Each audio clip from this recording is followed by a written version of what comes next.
a PinBot MPU, and it was sent to me with an inoperative special solenoid section, Q79 in particular. I did not find a problem with Q79. Actually, he said it was a center bumper, so I assumed it was Q79. But what I did find was that ZR3 was shorted. That is a 1N5243, if I recall correctly, a 6.2 volt zener that Williams installed on System 11 MPU boards. They put it into the silk screen later on, but for the first games like High Speed, etc., they had them tacked across these ceramic caps on the back of the board, and you can find that in the pin wiki.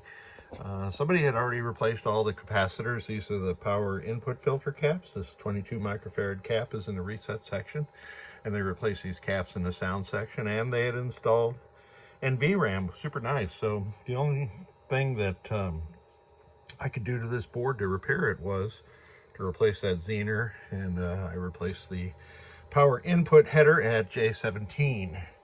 And what else did I find in it? Oh, a friend of mine asked me to check what the frequency is for the 4 megahertz oscillator, and that is the blue trace on the bottom.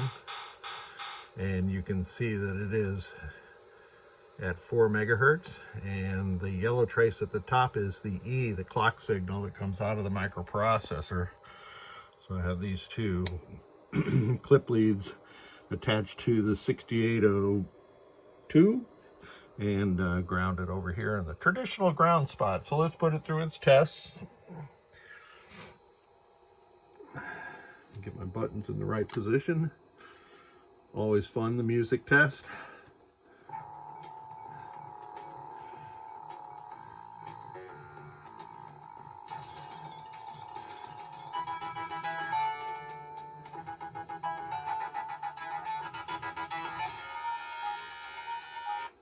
And of course I have a soundboard from my board reference library with a PinBot ROM at U4, Whirlwind at 19 and 20, but PinBot only used U4.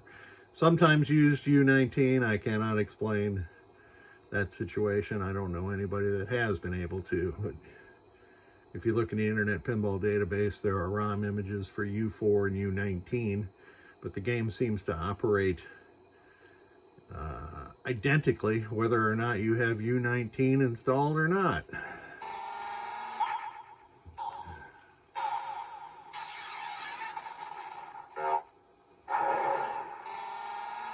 So those are all the sounds of PinBot. Lamp test.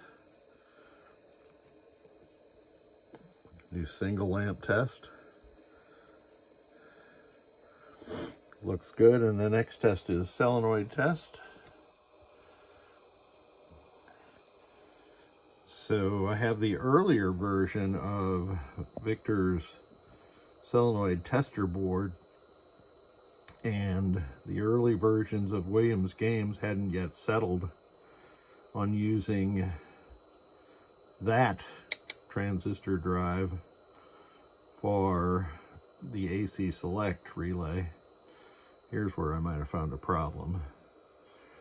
And you can see those are working just fine. But what I was saying was, PinBot uses solenoid 14 for the AC select relay versus solenoid 12 that most other Williams games use.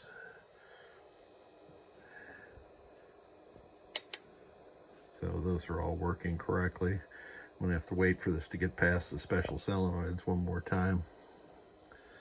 Then I can test their switch inputs.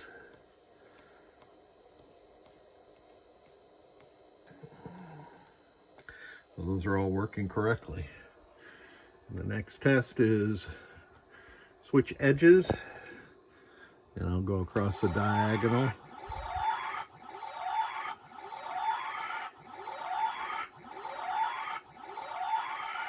Showing that rows and columns are working at the same time. PinBot, the last switch is switch 60. So let me come back and pick up switch 60.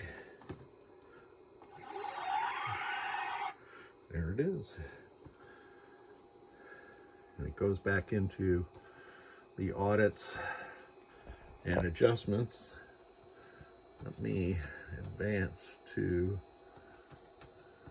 the free play, which should be 23, I think. No, it is on some games. Actually, I'm in the audits right now. I need to get to the adjustments.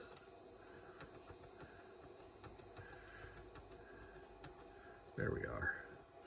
Set it to yes, which is already set to yes. Advance all the way through, and the game reboots. We are back in business. Thank you so much for sending this board.